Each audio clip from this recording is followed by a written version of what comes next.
want to ask you something. When did checking your account before you spend anything become normal? Because I remember exactly when it became normal for me. And I want to tell you what changed that. Because I found a blueprint that showed me how to build income from my phone just a couple hours a day. And what it did first wasn't just a number, but it was the math because it started to ease up.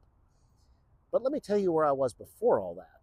Because I remember sitting in the parking lot outside the grocery store after a 60-hour work week, pulled up my app, $47. That's all that was left. And my kids were at home waiting on me to come back with groceries. And I'm sitting there scared to go inside. Not because we were broke, but because $47 doesn't leave much room for anything to go wrong. And that's the part that really gets to you. Not just the money, but the fact that your kids deserve a dad who's actually present, who's not carrying this every single minute of the day. And I was giving everything I had, and $47 is all I had to show for it. So I want to ask you something, honestly. When did that become okay? When did checking your app before groceries become Tuesday? Because I think that most of us normalize it so slowly that we don't even notice it until one day we're sitting in the parking lot with $47 and realize that's how it is. And that's just, it doesn't need to be like that. Because what if you could walk into the grocery store without checking it first?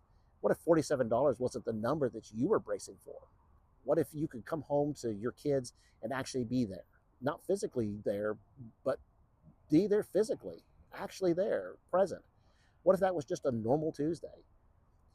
And I know what you're thinking.